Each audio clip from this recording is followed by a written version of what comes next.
नमस्कार दोस्तों, स्वागत है आप सभी का आपके अपने चैनल आरके मिक्स एंटरटेनमेंट पर। दोस्तों, आपको अगर आज की वीडियो पसंद आए और आप भी मेरी तरह भगवान शिव के भक्त हैं तो हमें ओम नमः शिवाय लिखकर कमेंट जरूर करें। दोस्तों, जया पार्वती व्रत देवी जया को समर्पित है। देवी जया देवी पार्वती का ही एक रूप है। इस व्रत को मुख्य रूप से गुजरात में मनाया जाता है, जो विवाहित महिलाओं के साथ साथ अविवाहित कन्याओं के द्वारा भी किया जाता है। अविवाहित कन्याएं इस व्रत को अच्छे वर की प्राप्ति के लिए करती हैं और विवाहित स्त्रियां व्रत को अपने पति की दीर्घायु, संतान सुख की कामना और सुखी जीवन के लिए रखती हैं। दोस्तों, वैसे तो यह व्रत 5 दिनों तक मनाया जाता है, लेकिन कहीं कहीं पर इसे सिर्फ एक दिन में ही पूर्ण कर लिया जाता है। यह व्रत करने वाले व्यक्ति की अपनी आस्था पर निर्भर करता है। साल 2021 में जया पार्वती व्रत की शुरुआत 21 जुलाई दिन बुधवार से हो रही है और इसकी समाप्ति 26 जुलाई दिन सोमवार को होगी। यह व्रत हर वर्ष आषाढ़ मास की त्रयोदशी से आरंभ होता है और इसकी समाप्ति सावन माह के कृष्ण पक्ष की तृतीया तिथि को होती है। इस व्रत को 5, 7, 9, 11 और अधिकतम 20 वर्षों तक करने की सलाह दी जाती है। माना जाता है कि यह व्रत करने से स्त्रियों को अखंड सौभाग्यवती होने का वरदान प्राप्त होता है और इसके साथ ही अगर किसी के मन में संतान प्राप्ति की इच्छा हो तो वह भी इस व्रत को करने से पूर्ण होती है। मान्यताओं के अनुसार इस व्रत का रहस्य भगवान श्री विष्णु ने माता लक्ष्मी को बताया था। जया पार्वती व्रत के अंतिम दिन जब व्रत का समापन होता है, पूजा में भाग लेने वाली प्रत्येक महिला को व्रत की कथा अवश्य रूप से सुननी चाहिए। जया पार्वती व्रत के उत्सव के पीछे एक बहुत प्रसिद्ध कथा है। यह एक ऐसी दंपति की कहानी है जिन्हें माता पार्वती के आशीर्वाद से काफी लंबे समय के बाद संतान की प्राप्ति होती है।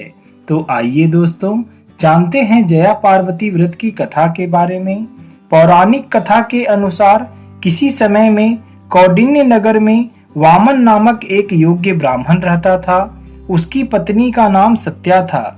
उनके घर में किसी प्रकार की कोई कमी नहीं थी, लेकिन संतान नहीं होने से वे बहुत दुखी रहते थे। एक दिन संयोगवश नारद जी पृथ्वी भ्रमण करते करते उनके घर आए। उन दोनों ने नारद जी को देखा तो अति प्रसन्न हुए और उनकी खूब आवभगत और सेवा की।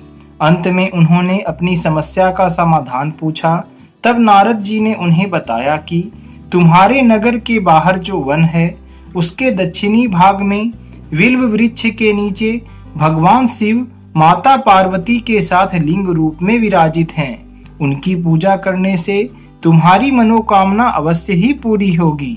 ब्राह्मण दंपति ने उस शिवलिंग को ढूंढकर उसकी विधि विधान से पूजा अर्चना करनी आरंभ कर दी और इसी प्रकार पूजा करने का क्रम चलता रहा और 5 वर्ष बीत गए।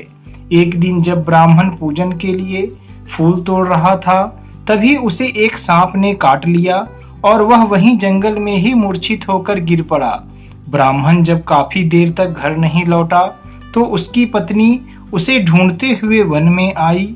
अपने पति को इस हालत में देख वह रोने लगी और वन देवता व माता पार्वती को स्मरण कर उनसे अपने पति को ठीक करने की प्रार्थना करने लगी। अपने भक्त की करुणा भरी पुकार सुनकर वन देवता और माँ पार्वती तुरंत ही वहां चले आए और उन्होंने ब्राह्मण के मुख में संजीवनी डालकर उसे पुनः स्वस्थ कर दिया, जिससे ब्राह्मण ठीक हो गया। ब्राह्मण दंपति ने माता पार्वती का पूर्ण विधि विधान से पूजन किया और उनसे अपने जीवन की सबसे बड़ी समस्या को हल करने के लिए प्रार्थना की। माता पार्वती ने उन्हें उनकी समस्या के निदान के लिए जया पार्वती का व्रत करने का उपाय बताया और कहा कि इस व्रत को करने से आपको संतान सुख की प्राप्ति अवश्य होगी। आषाढ़ शुक्ल त्रयोदशी के दिन उस ब्राह्मण दंपति ने विधि पूर्वक माता पार्वती का यह व्रत किया, जिससे उन्हें पुत्र रत्न की प्राप्ति हुई। इस दिन संतान सुख की कामना से व्रत करने वाले सभी भक्तों को पुत्र रत्न की प्राप्ति होती है तथा उनका अखंड सौभाग्य भी बना रहता है और वे एक सुखी जीवन व्यतीत करते हैं। आइए दोस्तों, अब जानते हैं व्रत से जुड़ी पूजन विधि के बारे में। दोस्तों, जया पार्वती व्रत पालन के समय व्रत करने वाले विशेष रूप से नमकीन भोजन ग्रहण करने से बचते हैं और 5 दिनों की उपवास अवधि के दौरान नमक का प्रयोग पूर्ण रूप से वर्जित माना जाता है। और इन 5 दिनों की उपवास अवधि के दौरान कुछ भक्तगण अनाज तथा सभी प्रकार की सब्जियों के उपयोग से भी बचते हैं। उपवास के प्रथम दिवस पर एक छोटे से पात्र में ज्वार अथवा गेहूं के दानों को बोया जाता है तथा पूजन स्थान पर रखा जाता है। 5 दिनों तक इस पात्र की पूजा की जाती है। पूजा के समय सूती ऊन से बने एक हार को कुमकुम अथवा सिंदूर से सजाया जाता है। सूती ऊन से बने इस हार को नगला के नाम से जाना जाता है। यह अनुष्ठान 5 दिनों तक निरंतर चलता है तथा प्रत्येक सुबह ज्वार अथवा गेहूं के दानों को जल अर्पित किया जाता है। व्रत के समापन से एक दिन पहले अर्थात उपवास के अंतिम दिन जब प्रातः काल की पूजा के पश्चात उपवास तोड़ा जाता है, उस रात व्रत करने वाली स्त्रियां रात्रि जागरण करती हैं। वह पूरी रात भजन कीर्तन करते हुए मां की आराधना व ध्यान करती हैं। धार्मिक भजनों तथा रात्रि जागरण की इस प्रथा को जया पार्वती जागरण के नाम से जाना जाता है। अगले दिन प्रातः काल में गेहूं अथवा ज्वार की बढ़ी हुई घास को पात्र से निकालकर पवित्र जल अथवा नदी में प्रवाहित किया जाता है।